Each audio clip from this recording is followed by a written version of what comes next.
नमस्कार, IBC 24 देख रहे हैं आप और मैं हूं आपके साथ अविनाश कर और यह है मध्य प्रदेश का खास बुलेटिन। मध्य प्रदेश में आज क्या हुआ, और इस बुलेटिन की शुरुआत करेंगे शिवराज सिंह चौहान के एक बड़े ही इंटरेस्टिंग बयान के साथ। मुख्यमंत्री शिवराज सिंह चौहान अपने गृह जिले सीहोर की इछावर तहसील के ग्राम दिवड़िया पहुंचे और वहां उन्होंने 7 बार के बीजेपी विधायक करण सिंह वर्मा के समर्थन में चुनावी सभा को संबोधित भी किया। और एक बार फिर से मुख्यमंत्री शिवराज सिंह चौहान के निशाने पर रहे कमलनाथ को आड़े हाथे लेते हुए कहा कि अगर पैसे नहीं थे तो सरकार क्यों बनाई, नेता को रोना नहीं चाहिए। दरअसल बार बार शिवराज सिंह चौहान ये आरोप लगाते आए हैं कि जब वे मुख्यमंत्री थे तो ये कहते थे कि उनके पास पैसे नहीं है। शिवराज सिंह चौहान ने खजाना खाली कर दिया है और इसी बयान पर कमलनाथ के शिवराज सिंह चौहान ने तंज कसा है। योजनाएं मेरी बंद कर दी थी, ये जनता का भला नहीं कर सकते। जनता का भला करेगी तो कांग्रेस नहीं कर सकती, भारतीय जनता पार्टी की सरकार करेगी। लोग कांग्रेस की असलियत समझ गए हैं। ये योजनाओं पर ताला लगाने वाले, ये प्रधानमंत्री जी की योजनाओं को लागू नहीं करने वाले लोग इस चुनाव में बुरी तरह से पराजित होंगे।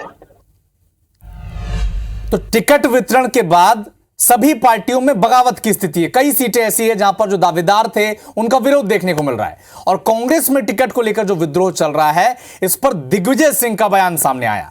दिग्विजय सिंह ने कहा कि उम्मीदवारों का चयन करना सबसे कठिन काम है। 4000 लोग आवेदन भेजते हैं और 230 लोगों को चुनना पड़ता है। यह कोई लिखित परीक्षा तो है नहीं।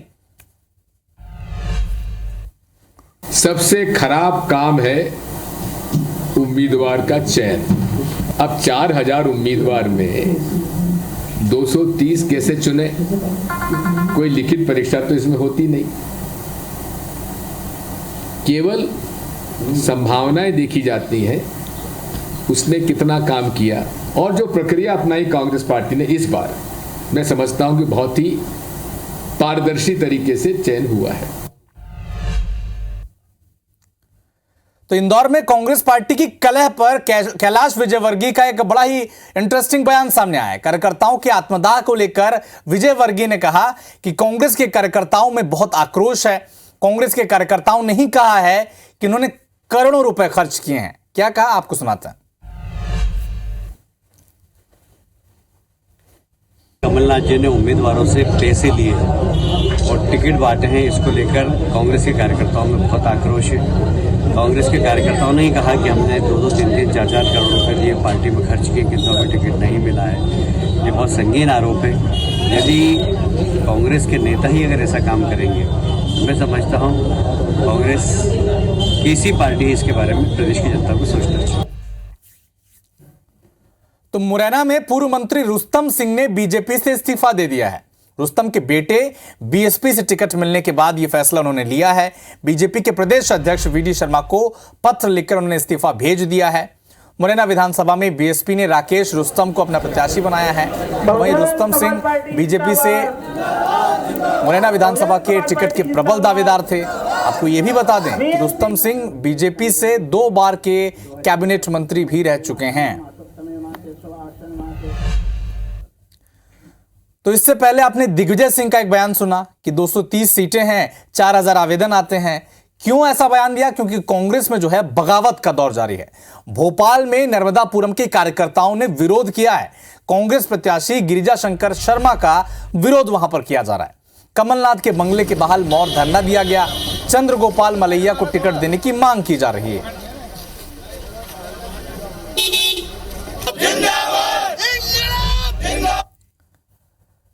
सतना जिले के रामपुर बघेलान सीट से आज भारतीय जनता पार्टी के प्रत्याशी विक्रम सिंह ने पर्चा दाखिल किया।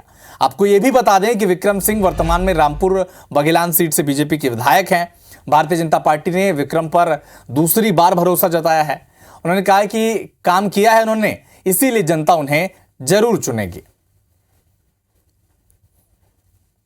मैं सिर्फ जो 5 साल में हमने किया है, जो विकास कार्य है, जो व्यक्तिगत कार्य है, जो क्षेत्र में भ्रमण है, जनता के लिए उपलब्धता है, इस चीज़ को क्षेत्र में लेके जा रहे हैं। और लेके जाने की बात इसलिए भी बहुत ज़्यादा नहीं क्योंकि मैं 5 साल पूरे टाइम क्षेत्र में रहा हूँ। जन जन के घर, हर गाँव 2 से 3 बार 4 बार मैं गया हूँ। तो बस वही मुद्दे जो मैंने 5 साल में किए हैं वही मुद्दे लेके जाएंगे।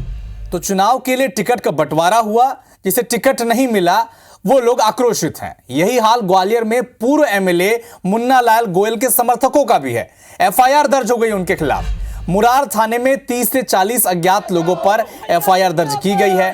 वजह क्या है? शनिवार रात मुन्ना के समर्थकों ने बारादरी चौराहे पर चक्का जाम किया था।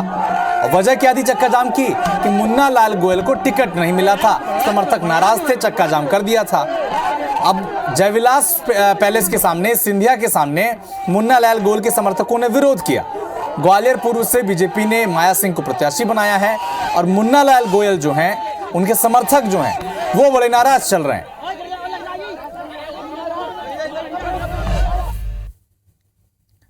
शारदीय नवरात्रि का आज आखिरी दिन है। राजधानी भोपाल में सीएम हाउस में नवमी पर कन्या पूजन का आयोजन किया गया और इस दौरान खुद मुख्यमंत्री शिवराज सिंह चौहान और उनकी पत्नी साधना सिंह ने कन्या भोज कराया।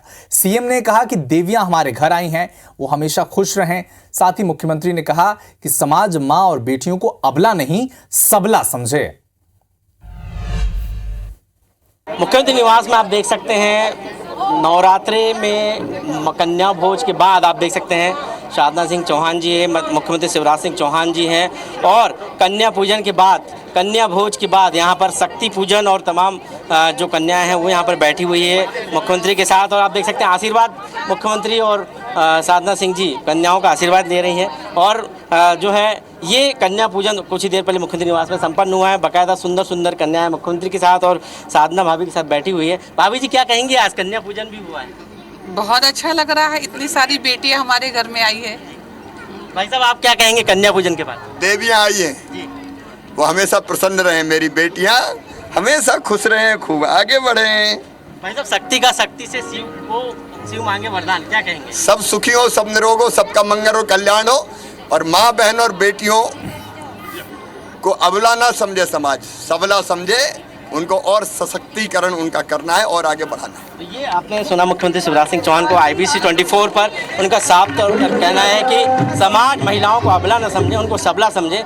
और बाकायदा मुख्यमंत्री निवास में जो है ये आयोजन आज पूरे दिन हुआ है। पूरे भोपाल की करीब 300 कन्याओं ने यहाँ पर मुख्यमंत्री शिवराज सिंह चौहान के साथ कन्या पूजन किया, कन्या भोजन हुआ और सभी प्रत्याशी भोपाल के यहाँ पर मौजूद रहे। कैमरा पर्सन रमेश के साथ विवेक पटिया, IBC 24 भोपाल।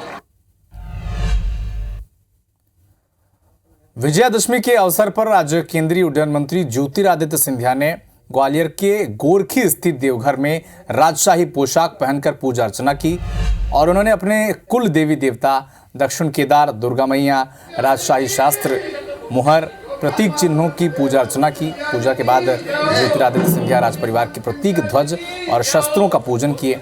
इसके साथ ही राजशाही गद्दी पर बैठे ज्योतिरादित्य सिंधिया के साथ उनके बेटे महारिमन सिंधिया भी मौजूद रहे। इससे पहले महारानी प्रियदर्शनी राजे सिंधिया ने कुल देवता के मंदिर में पहुंचकर विधि विधान के साथ पूजा अर्चना की, फिर कन्या पूजन भी किया। इसके साथ ही उन्होंने ग्वालियर के लोगों और प्रदेशवासियों को दशहरे की शुभकामनाएं भी दी हैं।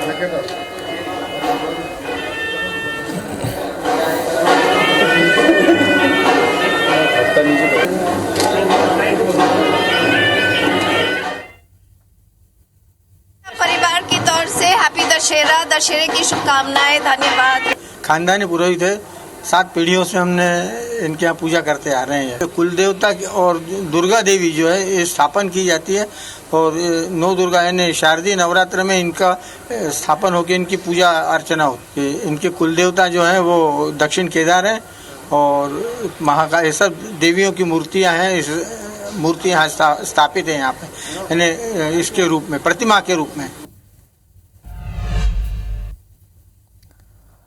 ग्वालियर में पुलिस को एक बड़ी सफलता मिली है। हजारों और 500 रुपए के पुराने नोट का जखीरा जब्त किया गया है। बाइक सवार युवक से 47 लाख रुपए के नोट जब्त किए गए हैं, जिसमें 500 की 12 गड्डी और 1000 रुपए की 41 गड्डी के नोट जब्त किए गए हैं। विधानसभा चुनाव में लगी आचार संहिता में क्राइम ब्रांच की कार्रवाई है ये, और पुलिस को आशंका थी कि इन रुपयों का इस्तेमाल चुनाव में किया जाना था। पुलिस आरोपी से अब कड़ी पूछताछ कर रही है और पुलिस ने कार्रवाई के लिए निर्वाचन आयोग और आयकर विभाग को सूचना भी दे दी है। तो ये जब इन्होंने चेकिंग चालू करी है तो मोटरसाइकिल जब आई है तो इसमें एक बैग में 41 गड्डियां मिली हैं जो 1000 की गड्डियां हैं, जो नोट अभी वर्तमान में नहीं प्रचलन में है, और 500 के भी करीबन 12 गड्डियां हैं। लेकिन ये बड़ी अमाउंट की राशि मिली है और इसमें चुनाव आयोग को और इनकम टैक्स विभाग को भी सूचित किया गया है। इसमें हम पूछताछ कर रहे हैं कि कैसे क्या हुआ, अभी बातचीत करके उसका पूरा सोर्स और कहाँ जा रहा था, क्या उपयोग करने वाले थे, इस पर कार्रवाई करेंगे। इधर खरगोन में कार से 17,40,000 रुपए नकदी जब्त किए गए। औरंगपुरा स्थित चेकपोस्ट पर एफएसटी और पुलिस ने कार्रवाई की। सेगांव के अनाज व्यापारी संजू अग्रवाल से रुपए जब्त किए गए। पुलिस ने मामले की जो जानकारी है वो इनकम टैक्स विभाग को दे दी है।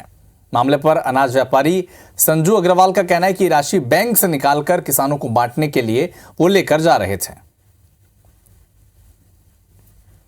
अपना मंडी का काम है अनाज का, कृषि उपज मंडी का, किसानों को पेमेंट करना। ये राधा HDFC बैंक और आयुष्मान फाइनेंस। चेकिंग के दौरान एक सफ़ेद कलर की डिजायर गाड़ी में चेक किया गया तो उसमें एक नकदी केस पाया गया था और FST 1 जो फ्लाइंग स्क्वाड है, जो माननीय निर्वाचन आयोग के आदेश के अनुसार जो कार्य कर रही है, उसने और हमारा थाना कोतवाली की पुलिस ने उसमें से केस करीब 17,40,000 जब्त किए हैं, जिसकी की कार्रवाई अभी थाने पर की जा रही है।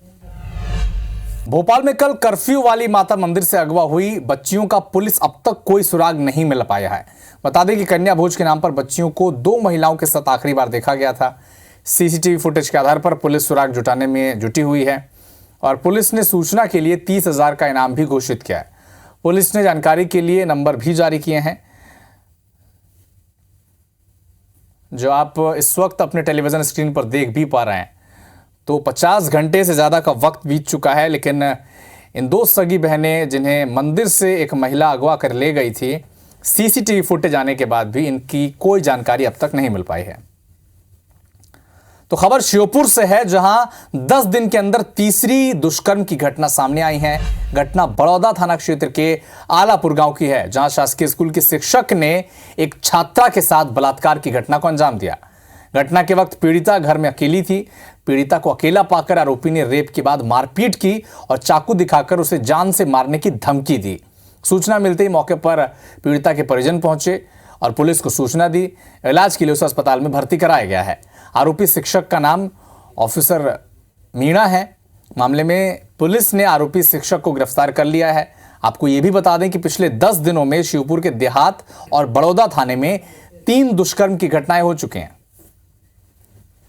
और की Chandan Nagar police प्लेथिको pharma company में डकैती का प्रयास करने वाले 5 बदमाशों को घटना के कुछ ही घंटे के अंदर गिरफ्तार कर चुकी है।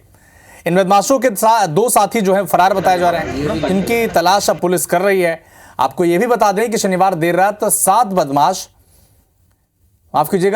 बजे बदमाश डकैती डालने की नियत से कंपनी में जबरन घुसे थे। आरोपियों ने हवाई फायर कर कंपनी के ऑफिस में तोड़फोड़ भी की। गार्ड को बंधक बना लिया गया। मौका देखकर एक गार्ड ने घटना की सूचना पुलिस को दे दी, जिसके बाद पुलिस मौके पर पहुंची और 5 बदमाशों को पकड़ लिया। इधर इंदौर में पुलिस ने 2 ड्रग तस्करों को गिरफ्तार किया है। आरोपियों में एक महिला भी शामिल है। पूछताछ में इंदौर और उज्जैन के कई ड्रग पेडलर्स के नाम सामने आए हैं। आरोपी के खिलाफ छत्रीपुरा थाने में केस दर्ज किया गया है।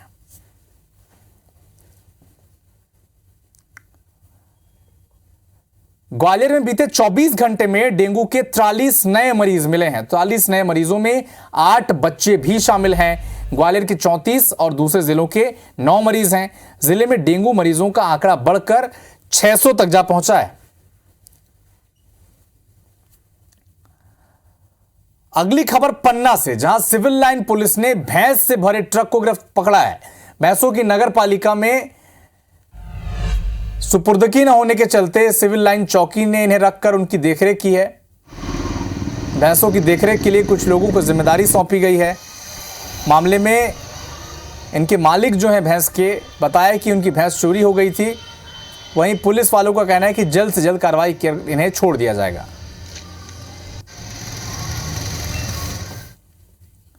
तो फिलहाल इस बुलेटिन में इतना ही, लेकिन देश दुनिया के साथ एमपी और छत्तीसगढ़ के तमाम अपडेट के लिए आप देखते रहिए IBC 24। नमस्कार।